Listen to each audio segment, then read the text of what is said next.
ദൈവത്തിന്റെ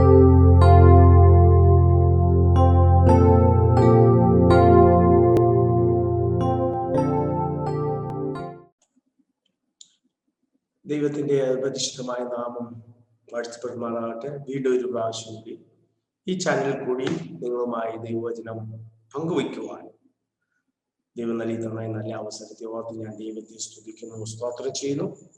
കഴിഞ്ഞ ക്ലാസ്സിൽ നിങ്ങൾക്ക് അനുഗ്രഹമായി തീർന്നു എന്ന് ഞാൻ വിശ്വസിക്കുന്നു. കഴിഞ്ഞ ക്ലാസ്സിൽ നമ്മൾ ഡിസ്കസ് ചെയ്ത ആ കാര്യം അപ്പോളജറ്റിക്സ്, അതിൻ്റെ ഇൻട്രൊഡക്ഷന്, അതിൽ നമ്മൾ ഡിസ്കസ് ചെയ്യാൻ പോകുന്ന ചില കാര്യങ്ങളൊക്കെയാണ് നമ്മൾ കഴിഞ്ഞ ക്ലാസ്സിൽ പഠിച്ചത്. ഇന്ന് നമ്മൾ അതിൻ്റെ കണ്ടിന്യൂസ് ആയിട്ട് ചിന്തിക്കാൻ പോകുന്നത് ബിബ്ലിക്കൽ അപ്പോളജറ്റിക്സ് എന്ന് പറയുന്ന തലക്കെട്ടാണ് ഇന്ന് നമ്മൾ ചിന്തിക്കാനായി പോകുന്നത്.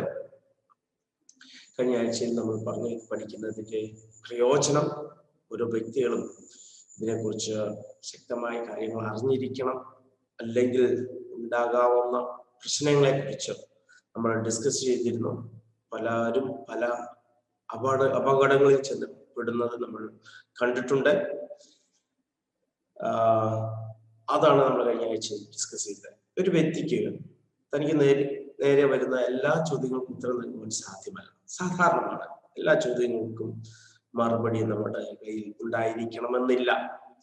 ചിലർക്ക് അത് ഉണ്ടാകുന്നുണ്ട് എന്നുള്ളതും ആശ്ചര്യമായ കാര്യമാണ്. ക്രിസ്തീയ ന്യായവാദ ശാസ്ത്ര മേഖലയിൽ ദൈവഭക്തന്മാരായ പുരുഷന്മാരെ എങ്ങനെ അഭിമുഖീകരിച്ചു എന്ന് വാസ്തവമായി എല്ലാ വിശ്വാസികളും അറിഞ്ഞിരിക്കേണ്ടതാണ്. നമ്മുടെ ക്രിസ്ത്യൻ മേഖലകളിൽ അനേക ദൈവദാസന്മാർ അപ്പോളജറ്റിക്സ് കൈകാര്യം ചെയ്യേണ്ടതാണ്. ക്രിസ്തീയ ന്യായവാദ ശാസ്ത്രം കൈകാര്യം ചെയ്ത അനേക ദൈവദാസന്മാരെ നമുക്കറിയാം. അങ്ങനെയുള്ളവർ വളരെ ശക്തമായി ഈ കാര്യങ്ങൾ പഠിക്കുകയും അവരെങ്ങനെയാണ് കാര്യങ്ങളെ കൈകാര്യം ചെയ്തതെന്ന് നമ്മൾ അറിഞ്ഞിരിക്കുകയും വേണം. വേദപുസ്തകം എപ്പോഴും ആക്രമിക്കപ്പെടുന്ന ഇടയാകും. അത്തരം ആക്രമണങ്ങളാൽ പലരും ക്രിസ്തീയ ന്യായശാസ്ത്രത്തിന്റെ ഒരു ശരിയായ ഉപയോഗത്താൽ മാത്രമേ അത്തരത്തിലുള്ളവരോട് പ്രതിരോധിക്കാൻ കഴിയുകയുള്ളൂ.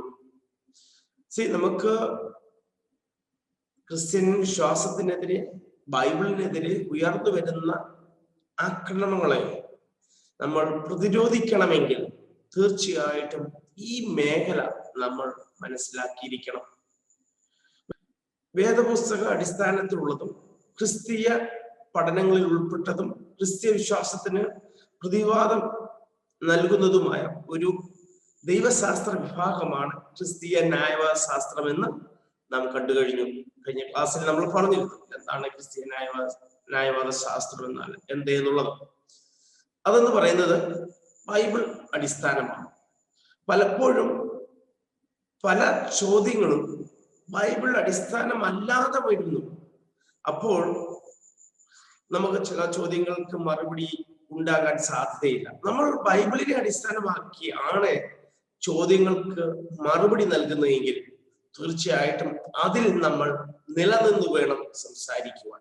പലരും അതിന് പുറത്തേക്ക് പോകുന്നത് പല വെളിപ്പാടുകൾ എന്ന രീതിയിൽ, അല്ലെങ്കിൽ സ്വന്തമായ എക്സ്പ്ലനേഷൻസ് എന്നീ രീതികളിലേക്ക് ചില ആൾക്കാർ ഈ മേഖലയെ കൊണ്ടുപോകാറുണ്ട്. എന്നാൽ ക്രിസ്തീയമായി അല്ലെങ്കിൽ ക്രിസ്തീയ ന്യായവാദ ശാസ്ത്രത്തിൽ എപ്പോഴും അതിന്റെ അടിസ്ഥാനം ബൈബിൾ എന്നാണ്. അതിന് പുറത്ത് നമുക്കൊന്നും പറയാനില്ല. ബൈബിളാണ് നമ്മുടെ അടിസ്ഥാനം, അതിലാണ് നമ്മൾ നിൽക്കേണ്ടത്. അതിൽ നിന്നുകൊണ്ട് നമ്മൾ സംസാരിക്കുവാൻ, മറ്റുള്ളവർക്ക് അവരുടെ ചോദ്യങ്ങൾക്ക് മറുപടി നൽകുവാൻ നമ്മൾ ബാധ്യസ്ഥരായവരാണ്. അതിന് അടിസ്ഥാനപരമായ പഠനങ്ങൾ ആവശ്യമാണ്. അതിന് ക്രിസ്ത്യ വിശ്വാസത്തിന്റെ പ്രതിപാദനം, നമ്മൾ എന്താണ് വിശ്വസിക്കുന്നത് എന്ന് നമ്മൾ അറിഞ്ഞിരിക്കണം.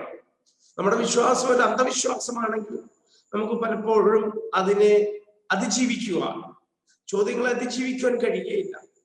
നല്ല ചോദ്യങ്ങൾ ചോദിക്കുന്നവർ നമ്മുടെ സമൂഹത്തുണ്ട്. നമ്മൾ ഒരു അന്ധമായ ഓരോ കാര്യങ്ങൾ വിശ്വസിക്കുന്നവരാണ്. അതിനൊരു അടിസ്ഥാനമില്ല, അതിനൊരു പഠനമില്ല, അതിനൊരു റിസർച്ച് നടത്തിയിട്ടില്ല എങ്കിൽ തീർച്ചയായിട്ടും അവരുടെ മുമ്പിൽ നമ്മുടെ വിശ്വാസത്തെ പ്രസന്റ് ചെയ്യുവാൻ നമുക്ക് കഴിയാതെ വരും. അതുകൊണ്ട് തീർച്ചയായിട്ടും ഒരു ക്രിസ്തീയ പഠനം അതിനാവശ്യമാണ്. ബൈബിൾ ഉറച്ചു നിൽക്കുന്ന ഒരു പഠനമായിരിക്കണം. ബൈബിളിൽ ഉറച്ചു നിൽക്കുന്ന ഒരു വിശ്വാസമായിരിക്കണം നമുക്ക് ആവശ്യമായി ഉള്ളത്. പല ഭാഗങ്ങളും ഇതുപോലെയുള്ള ബൈബിൾ പരമായ അല്ലെങ്കിൽ അടിസ്ഥാനപരമായി ബൈബിൾ പഠിപ്പിക്കുന്നതായ അപ്പോളജറ്റിക്സിനെ കുറിച്ച് നമുക്ക് കാണാൻ കഴിയും. അപ്പോസ്തലനായ പത്രോസ് രേഖപ്പെടുത്തിയിരിക്കുന്നു, നിങ്ങളുള്ള പ്രത്യാശയെ കുറിച്ച് ന്യായം ചോദിക്കുന്ന ഏവനോടും സൗമ്യതയും ഭയഭക്തിയും കൊണ്ട് പ്രതിവാദം പറയുവാൻ എപ്പോഴും ഒരുങ്ങിയിരിപ്പിൻ. ഇതാണ് പത്രോസിന്റെ അപ്പോളജറ്റിക്സിന്റെ ഇൻട്രൊഡക്ഷൻ. ക്രിസ്തീയ ന്യായവാദ ശാസ്ത്രം തുടങ്ങുന്നത് പത്രോസിന്റെ ഈ വാക്യത്തിൽ നിന്ന്. 1 പത്രോസ് 3:15 വളരെ വ്യക്തമായി പറയുന്നു അത് എങ്ങനെ ചെയ്യണം. അത് ചെയ്യുമ്പോൾ നമ്മൾ പാലിക്കേണ്ടതായ ചില നിയമങ്ങൾ അവിടെ തന്നെ പറയുന്നുണ്ട്. നമ്മൾ അപ്പോളജറ്റിക്സ് കൈകാര്യം ചെയ്യുമ്പോൾ ചുമ്മാതെ നമ്മുടെ ഇമോഷൻസ്, നമ്മുടെ ആങ്കർ, നമ്മുടെ സ്വഭാവങ്ങൾ പ്രകടിപ്പിക്കാനുള്ള മേഖലയല്ല ഇത്. പലപ്പോഴും അതാണ് നമ്മൾ കാണുന്നത്. ചില അന്ധമായ ചില കാര്യങ്ങളിൽ വിശ്വസിച്ചിട്ട് വളരെ വയലന്റായി ചില കാര്യങ്ങൾ എക്സ്പ്രസ് ചെയ്യുന്ന ചില ക്രിസ്ത്യൻ വിശ്വാസികളെ നമ്മൾ കാണുന്നുണ്ട്. പൗലോസ് പറയുന്നത് നിങ്ങളുള്ള പ്രത്യാശയെക്കുറിച്ച്, നിങ്ങളുടെ പ്രത്യാശ നിങ്ങളിൽ ഉള്ളിലുള്ള ഒരു കാര്യത്തെ കുറിച്ചാണ് നിങ്ങൾ പറയുന്നത്. അല്ലാതെ നിങ്ങൾ പുറത്തുനിന്ന് അഡോപ്റ്റ് ചെയ്തിട്ടുള്ള ഒരു കാര്യത്തെ കുറിച്ചല്ല, അല്ലെങ്കിൽ നിങ്ങൾ വിശ്വസിക്കാത്തൊരു കാര്യത്തെ കുറിച്ചാണ്. നിങ്ങൾക്ക് ചിലപ്പോൾ ഡാർവിന്റെ സിദ്ധാന്തങ്ങൾ പറയുവാൻ, ഇവല്യൂഷൻ തിയറി പറയുവാൻ നിങ്ങൾക്ക് ചിലപ്പോൾ സാധിച്ചില്ല എന്നില്ല. എന്നാൽ ഇത് എന്ന് പറയുന്നത് നിങ്ങളുടെ പ്രത്യാശയാണ്. നിങ്ങൾ വിശ്വസിക്കുന്നത്, നിങ്ങൾക്ക് ലഭിക്കാൻ പോകുന്ന കാര്യത്തെ കുറിച്ചുള്ള ഒരറിവ് നിങ്ങൾക്കുണ്ടെങ്കിൽ ആ പ്രത്യാശയെ കുറിച്ചുള്ള ചോദ്യങ്ങൾ വരുമ്പോൾ എന്ത് ചെയ്യണം?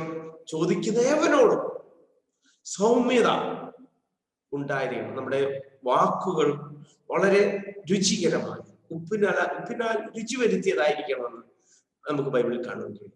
അങ്ങനെ സൗമ്യതയോടുകൂടി, ഭയഭക്തിയോടുകൂടി പ്രതിവാദം, ഇതാണ് നമ്മുടെ വാക്ക്, പ്രതിവാദം പറയുവാൻ എപ്പോഴും ഒരുങ്ങിയിരിക്കുകയും.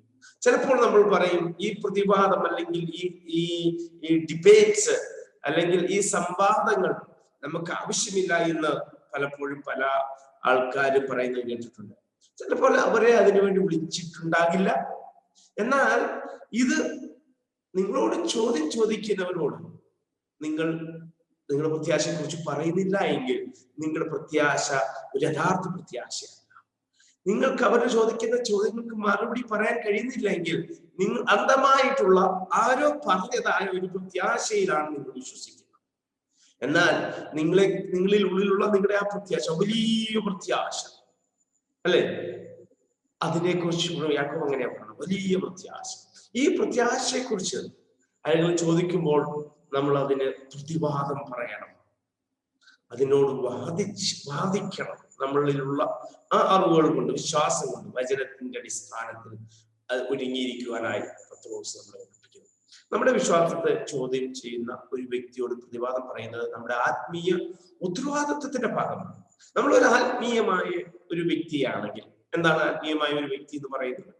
നമ്മൾ ചില കാര്യങ്ങൾ വിശ്വസിക്കുന്നത് ആത്മാവ് നമ്മളെ നടത്തിയതിന്റെ ഫലമായി, അല്ലെങ്കിൽ ആത്മാവ് നമ്മളോട് പറഞ്ഞതിന്റെ ഫലമായി, ആത്മാവ് നമ്മളോട് വെളിപ്പെടുത്തിയതിന്റെ ഫലമായി നമ്മൾ പഠിച്ചിരിക്കുന്ന ചില കാര്യങ്ങൾ, നമ്മൾ മനസ്സിലാക്കിയിരിക്കുന്ന ചില കാര്യങ്ങൾ, വിശ്വാസത്തെ ചോദ്യം ചെയ്യുന്നവരോട് പ്രതിവാദം പറയുവാൻ നമ്മൾ ഉത്തരവാദിത്തപ്പെട്ടവരാണ്.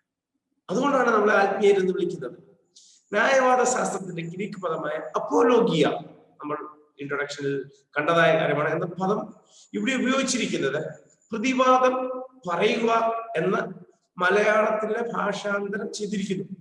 ഈ അപ്പോലോഗിയ എന്ന് പറയുന്ന ഭാഗം മലയാളത്തിൽ ട്രാൻസ്ലേറ്റ് ചെയ്തിരിക്കുന്നത് പ്രതിവാദം പറയുക എന്നാണ്. മലയാളത്തിൽ അങ്ങനെയാണ് അതിനെ ട്രാൻസ്ലേറ്റ് ചെയ്തിരിക്കുന്നത്. അപ്പോൾ അപ്പോളജറ്റിക്സ് അഥവാ ന്യായവാദ ശാസ്ത്രം എന്നുകൊണ്ട് ഉദ്ദേശിക്കുന്നത് നമ്മുടെ വിശ്വാസത്തെ പരിരക്ഷിക്കുക എന്നതാണ്. അപ്പോൾ ഓരോ വിശ്വാസിയുടെയും അറിഞ്ഞിരിക്കേണ്ട, അല്ലെങ്കിൽ ഓരോ വിശ്വാസിയും ഓരോ അപ്പോളജറ്റിക്സ് ആണ്. കാരണം നമ്മുടെ വിശ്വാസത്തെ നമ്മൾ പരിരക്ഷിക്കുകയാണ് ചെയ്യുന്നത്. അതിന് നമ്മളിലുള്ള വിശ്വാസത്തെ നമ്മൾ മുറുകെ പിടിക്കുകയാണ് ചെയ്യുന്നത്. തിമോഥെയോസിനോട് പൗലോസ് പറയുന്നുണ്ട്. ആ രീതിയിൽ നമ്മൾ ഓരോരുത്തരും അപ്പോൾ എന്തായി മാറും? ഓരോ ന്യായവാദ ശാസ്ത്രികളായി മാറും, ഓരോ അപ്പോളജറ്റിക്സ് ആയി മാറും നമ്മൾ ഓരോരുത്തരും. കാരണം എന്താണ്? നമ്മുടെ വിശ്വാസം. ഓക്കെ, നമ്മൾ ചിലർ ജനിച്ചപ്പോൾ, അല്ലെങ്കിൽ ചിലര് ഈ അടുത്ത സമയങ്ങളിൽ ഈ കർത്താവായ യേശു ക്രിസ്തുവിനെ കുറിച്ച് അറിയാനും അവനിൽ വിശ്വസിക്കാനും അവനെ സ്വന്തം രക്ഷിതാവായി, അവനെ കർത്താവായി സ്വീകരിച്ച് നമ്മളുടെ ക്രിസ്ത്യ ജീവിതം മുന്നോട്ട് നയിക്കുമ്പോൾ ആ വിശ്വാസം, ആരാണ് ക്രിസ്തു, എന്താണ് ക്രിസ്തു, എങ്ങനെയാണ് ക്രിസ്തു, ഈ ചോദ്യങ്ങളൊക്കെ വരുമ്പോൾ നമ്മൾ വിശ്വസിക്കുന്ന ഒരു വ്യക്തിയെ കുറിച്ച് പറയാൻ കഴിയുന്നില്ല എങ്കിൽ തീർച്ചയായിട്ടും നമ്മുടെ വിശ്വാസത്തിന്റെ ഭാഗമായ ഈ അപ്പോളജറ്റിക്സ് നമ്മൾ കൈകാര്യം ചെയ്യുന്നില്ല, അല്ലെങ്കിൽ നമ്മുടെ ഉത്തരവാദിത്വം നമ്മൾ നിറവേറ്റുന്നില്ല എന്നുള്ളതാണ് അതിന്റെ സത്യം. സോ ഓരോ വിശ്വാസി അല്ലെങ്കിൽ ഓരോ വ്യക്തികളും ഓരോ അപ്പോളജറ്റിക്സ് ആണ്. ഓക്കെ,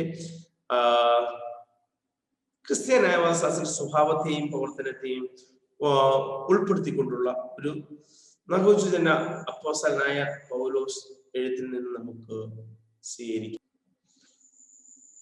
ക്രിസ്ത്യൻ ന്യായവാദശാസ്ത്രത്തിന്റെ സ്വഭാവത്തെയും പ്രവർത്തനത്തെയും ഉൾക്കൊള്ളിച്ചുകൊണ്ട് പൗലോസ് വളരെ വ്യക്തമായി തന്റെ എഴുത്തുകളിൽ എഴുതിയിരിക്കുന്നത് നമുക്ക് കാണാൻ കഴിയും. അദ്ദേഹം അങ്ങനെയുള്ള ഒരു രീതിയാണ് തന്റെ എഴുത്തുകളിൽ ഉപയോഗിച്ചിരിക്കുന്നത്. നമുക്കൊരു വാക്യം അതിനുവേണ്ടി വായിക്കാം. ഞങ്ങൾ ജഡത്തിൽ സഞ്ചരിക്കുന്നവർ എങ്കിലും ജഡപ്രകാരം പോരാടുന്നില്ല. ഞങ്ങളുടെ പോരിന്റെ ആയുധങ്ങളോ ജഡീയങ്ങളല്ല, കോട്ടകൾ ഇടിപ്പാൻ ദൈവസന്നിധി ശക്തിയുള്ളവ തന്നെ. അവയാൽ ഞങ്ങൾ സങ്കല്പങ്ങളും ദൈവത്തിന്റെ പരിജ്ഞാനത്തിന് വിരോധമായി പൊങ്ങുന്ന എല്ലാ ഉയർച്ചകളെയും ഇടിച്ചു കളയുന്നു. ഏത് വിചാരത്തെയും ക്രിസ്തുവിനോടുള്ള അനുസരണത്തിനായിട്ട് പിടിച്ചടക്കി നിങ്ങളുടെ അനുസരണം തികഞ്ഞ് വരുമ്പോൾ എല്ലാ അനുസരണക്കേടിനും പ്രതികാരം ചെയ്യുവാൻ ഒരുങ്ങിയിരിക്കുന്നു. ഇതാണ് പൗലോസ് പറയുന്നത്. എസ്പെഷ്യലി എന്റെ ആദ്യത്തെ 2 കൊരിന്ത്യർ 10:36 ആദ്യത്തെ ഭാഗം. എന്താ പൗലോസ് പറയുന്നത്? ഞങ്ങൾ ജഡപ്രകാരം പോരാടുന്നില്ല. നമുക്കറിയാം ജഡപ്രകാരം പോരാടുക എന്ന് പറഞ്ഞാൽ യുദ്ധം ചെയ്യുക, അല്ലെങ്കിൽ കായികമായി നേരിടുന്ന ഒരവസ്ഥയെ കുറിച്ചല്ല പൗലോസ് പറയുന്നത്. പിന്നെ എങ്ങനെയാ നമ്മുടെ പോരാട്ടം? ഇവിടെ പറയുന്നത് പോരാട്ടം തന്നെയാണ്.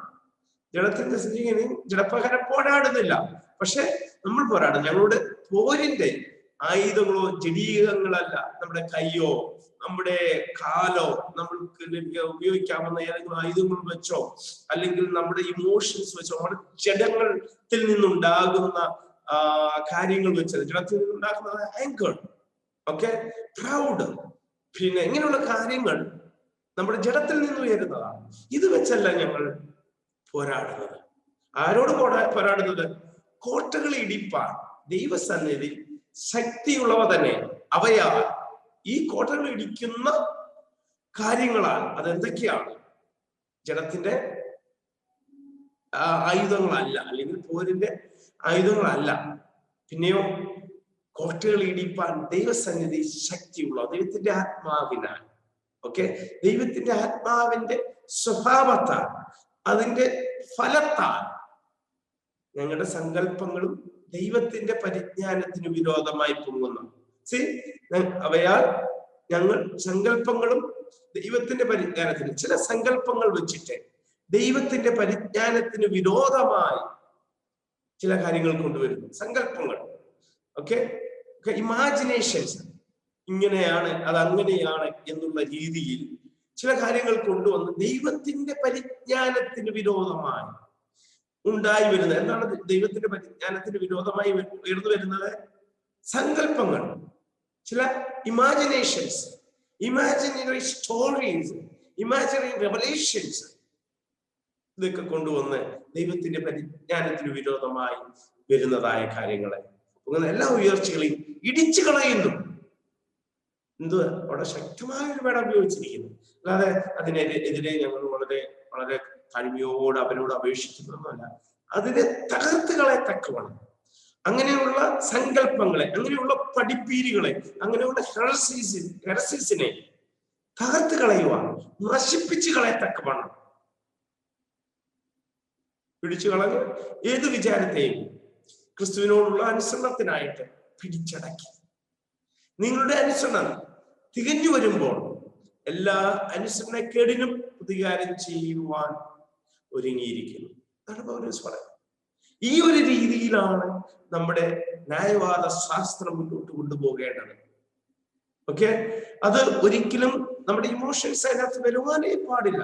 നമ്മളെ സഹായിക്കുവാനായി യേശു പറയുന്നത്, നിങ്ങൾ ന്യായാധിപന്മാരുടെ മുമ്പിൽ നിൽക്കുമ്പോൾ നിങ്ങൾ വറി ചെയ്യേണ്ട കാര്യമില്ല, നിങ്ങൾ സംസാരിക്കേണ്ട കാര്യമില്ല, നിങ്ങൾ അതിനെക്കുറിച്ച് ഒന്നും ചിന്തിക്കേണ്ട കാര്യമില്ല.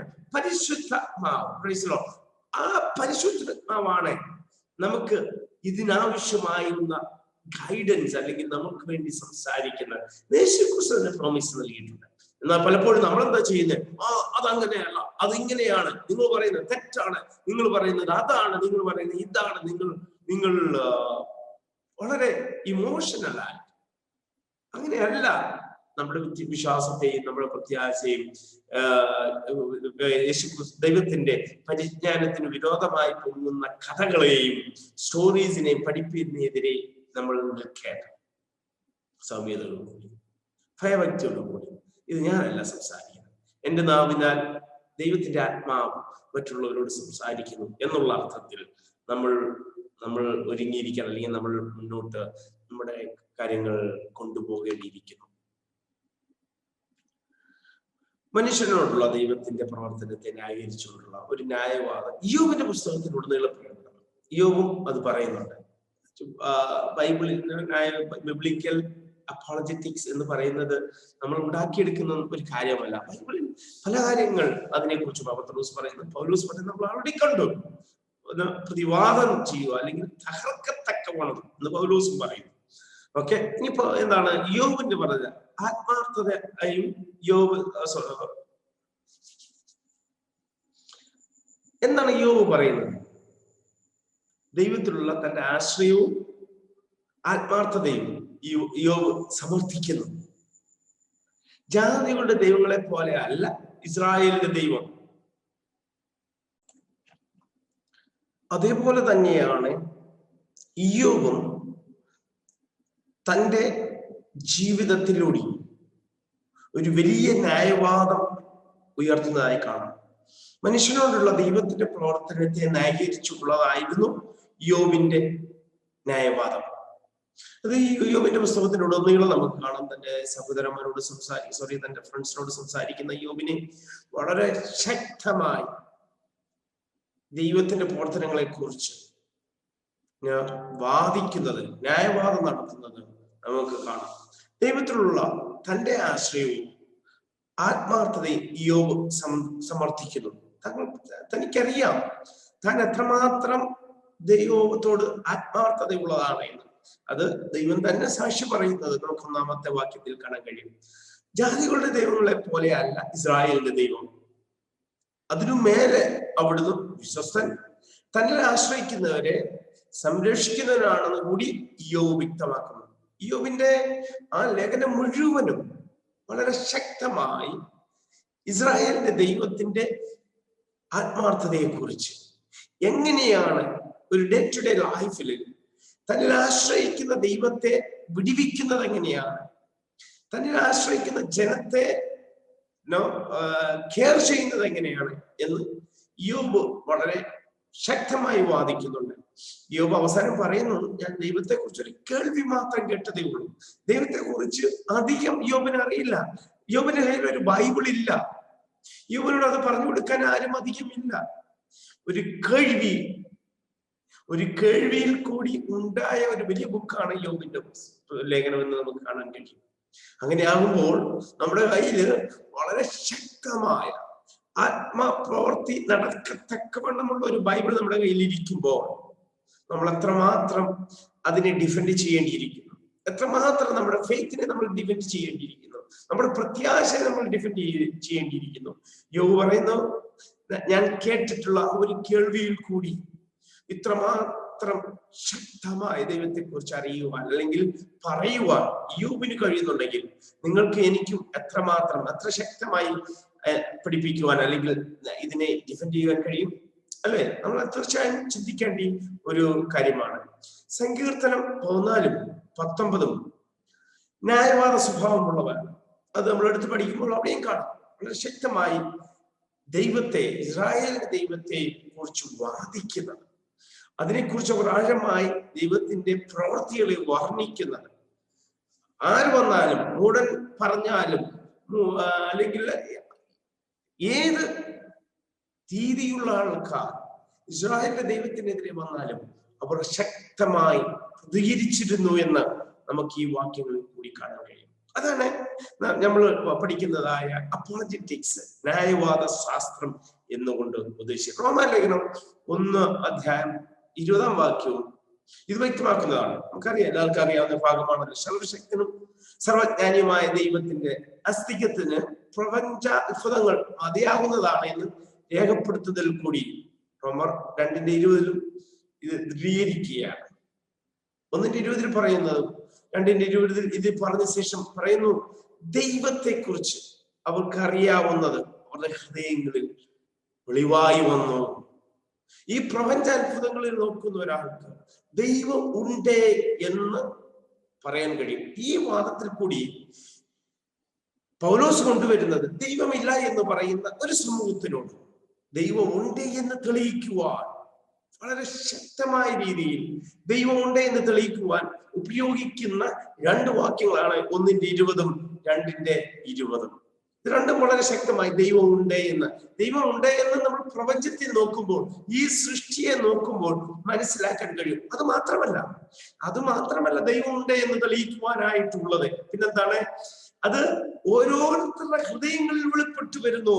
ഓരോ മനുഷ്യരുടെ ഹൃദയങ്ങളും അത് വെളിപ്പെട്ടു വരുന്നതാണ് ഈ ദൈവത്തിന്റെ എക്സിസ്റ്റൻസ് എന്ന് പറയുന്നത്, ദൈവം ഉണ്ട് എന്ന് പറയുന്നത്. അതുപോലെ തന്നെ പ്രപഞ്ചാത്ഭുതങ്ങള് നോക്കുക. ഇതെങ്ങനെയാണ് ഈ പ്രപഞ്ചം ഇങ്ങനെ നിൽക്കുന്നത്? ഈ ഭൂമി എങ്ങനെയാണ് ഈ വായുവിൽ നിൽക്കുന്നത്? ഇതെങ്ങനെയാണ് സഞ്ചരിക്കുന്നത്? ഇതെങ്ങനെയാണ് എക്സിസ്റ്റ് ചെയ്യപ്പെടുന്നത്? ഇതെങ്ങനെയാണ് ഓരോ ദിവസവും മുന്നോട്ട്? ഇതെല്ലാം ഇതിനെ കുറിച്ച് നോക്കുമ്പോൾ വലിയ അത്ഭുതമാണ്. വലിയ അത്ഭുതമാണ്. ഭൂമിയെ കുറിച്ച് നമ്മൾ പഠിക്കുമ്പോൾ ഭൂമി എത്ര കിലോമീറ്റർ സ്പീഡിൽ ഇത് ഓടിക്കൊണ്ടിരിക്കുകയാണ്. നമ്മൾ ഇതൊന്നും അറിയില്ല. നമ്മള് വളരെ സമാധാനപരമായി ഭൂമിയിൽ ജീവിക്കുന്നതാണ്. ഇതെങ്ങനെ സംഭവിക്കുന്നു? ഇത്ര ശക്തമായ രീതിയിൽ ഇത്രയും കിലോമീറ്റർ സ്പീഡിൽ ഓടിക്കൊണ്ടിരിക്കുന്ന ഒരു ഭൂമിയിൽ നമ്മൾ എങ്ങനെ ഇതൊന്നും അറിയാതെ ജീവിക്കുന്നു? പകലുണ്ടാകുന്നു, രാത്രി ഉണ്ടാകുന്നു,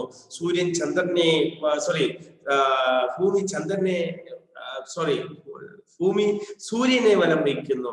ഇങ്ങനെയുള്ള അത് സ്വന്തം അച്ചുതണ്ടിൽ അത് കറങ്ങുന്നു. ഇതൊക്കെ എങ്ങനെ സംഭവിക്കുന്നു എന്ന് നോക്കുമ്പോൾ ഒരാൾ എത്തിസ്റ്റ് ആവാൻ കഴിയില്ല. ഇതാണ് പൗലോസ് വാദിക്കുന്നത്. നിങ്ങൾക്ക് എങ്ങനെ പറയാൻ കഴിയും? നിങ്ങൾ ഈ ഭൂമിയിലേക്ക് നോക്കൂ, ദൈവത്തിന്റെ സർവജ്ഞാനത്തെ കുറിച്ച് നിങ്ങൾ പ്രപഞ്ചാത്ഭുതങ്ങൾ കണ്ട് അത് മനസ്സിലാക്കാൻ കഴിയും എന്നാണ് പൗലോസ് പറയുന്നത്. സമൂല പരിവർത്തനവാദികളായ അവിശ്വാസികളോട് അപ്പോസ്തലനായ പൗലോസ് ചെയ്ത പ്രസംഗം പോർച്ചുയുടെ പുസ്തകം 17-ാം അധ്യായം രേഖപ്പെടുത്തിയിരിക്കുന്നത് ന്യായവാദ ശാസ്ത്ര സമീപനത്തിന്റെ മറ്റൊരു ദൃഷ്ടാന്തമാണ്. അവിടെയും പൗലോസ് വളരെ ശക്തമായി അവിശ്വാസികളോട് പൗലോസ് പ്രസംഗിക്കുന്നത് എന്താണ്? ഒരു ദൈവമുണ്ട്, വിശ്വാസമില്ലാത്തവരോട് നിങ്ങൾ വിശ്വസിക്കണമെന്ന് ഒരു ന്യായവാദം ഉയർത്തുന്നത് നമുക്ക് അവിടെ കാണാൻ കഴിയും. ഇന്നത്തെ ക്ലാസ് ഞാൻ ഇതോടുകൂടി അവസാനിപ്പിക്കാൻ ആഗ്രഹിക്കുന്ന ഈ ക്ലാസ്സിൽ നിന്ന് എനിക്ക് നിങ്ങളെ എൻകറേജ് ചെയ്യാനുള്ള ഒരു കാര്യം, ബൈബിൾ എന്ന് പറയുന്നത് ന്യായവാദ ശാസ്ത്രത്തിന്റെ ഒരു സമാഹാരം കൂടിയുമാണ്. അത് മാത്രമാണെന്നല്ല, അതും ആവശ്യമാണ്. നമ്മുടെ വിശ്വാസത്തെ നമ്മൾ ഡിഫെൻഡ് ചെയ്യുവാൻ നമ്മൾ പ്രാപ്തരാകണം. ബൈബിൾ അത് പഠിപ്പിക്കുന്നു. ആരെങ്കിലും എന്തെങ്കിലും പറയുന്ന ഉടനെ അറിവ് ചീർപ്പിക്കുന്നു എന്നുള്ള ചില വാക്യങ്ങളൊക്കെ എടുത്തുകൊണ്ട് വന്ന് എന്തെങ്കിലും സംസാരിക്കുമ്പോൾ ഇങ്ങനെയാണത് സംസാരിക്കാതെ ഇതിനാവശ്യമില്ല, എത്ര വാദിച്ചാലും ജയിക്കാൻ പോകുന്നില്ല എന്നുള്ള ചില എക്സ്ക്യൂസസ് നമുക്കുണ്ട്. ഓക്കെ, അതൊക്കെ അവിടെ ഉള്ളപ്പോൾ തന്നെ നമ്മുടെ വിശ്വാസത്തെക്കുറിച്ച്, നമ്മുടെ പ്രത്യാശയെക്കുറിച്ചും മറ്റുള്ളവരോട് കൂടി പറയുവാൻ നമ്മൾ ബാധ്യസ്ഥരാണ് എന്നാണ് ദൈവവചനം നമ്മളെ പഠിപ്പിക്കുന്നത്. അത് ചെയ്ത വ്യക്തികളെ നമ്മൾ കാണുവാൻ ഇടയായിരുന്നു. ആരൊക്കെ? യോബ് അത് ചെയ്തു, സങ്കീർത്തനക്കാരൻ അത് ചെയ്തു, അതുപോലെ തന്നെ പൗലോസ് ചെയ്തു, പത്രോസ് അത് ചെയ്തു. ഇനി പൗലോസിനെ കുറിച്ച് നമ്മൾ പഠിച്ചാൽ ഏതാണ് അപ്പോസ്തല പ്രവൃത്തിയിൽ പഠിച്ചു കഴിഞ്ഞാൽ അദ്ദേഹം മറ്റു സ്ഥലങ്ങളിൽ ചെന്ന് മണിക്കൂറുകൾ, ദിവസങ്ങൾ, ആഴ്ചകൾ താമസിച്ച് ന്യായവാദം നടത്തുകയായിരുന്നു. അത് ഡിബേറ്റ് എന്നാണ് പറയുന്നത്. അവരോട് വാദിച്ചു എന്നാണ് പറഞ്ഞത്. വാദിച്ചു തർക്കിച്ചു യേശു തന്നെ ക്രിസ്തു എന്ന് ഉറപ്പിച്ചു പോയിരുന്നു. ഇതൊന്നും വേണ്ട എന്നാണ് പലപ്പോഴും നമ്മുടെയൊക്കെ ഒരു ചിന്ത. എന്നാൽ ബൈബിൾ വളരെ വ്യക്തമായി പഠിപ്പിക്കുന്ന കാര്യങ്ങൾ നമ്മൾ പിന്തുടരുക, അത് പഠിക്കുക, മുന്നോട്ട് കൊണ്ടുപോകാൻ ദൈവം തീർച്ചയായും നമ്മളെ സഹായിക്കുമെന്ന് ഞാൻ വിശ്വസിക്കുന്നു. അതിനുവേണ്ടി നമ്മളെ തന്നെ ദൈവകരങ്ങളിലേക്ക് ഏൽപ്പിച്ചു കൊടുക്കാം. അടുത്ത ക്ലാസ്സിൽ കാണുന്നവരെയും എല്ലാവരെയും ദൈവം പരിപാലിക്കട്ടെ, അനുഗ്രഹിക്കട്ടെ. ദൈവവചനത്തിൽ ആഴങ്ങളിലേക്ക് ഇറങ്ങുവാൻ എല്ലാവരെയും സഹായിക്കട്ടെ എന്നൊരു പ്രാർത്ഥനയോട് നിർത്തുന്നു. ദൈവം നമ്മളെ സഹായിക്കട്ടെ.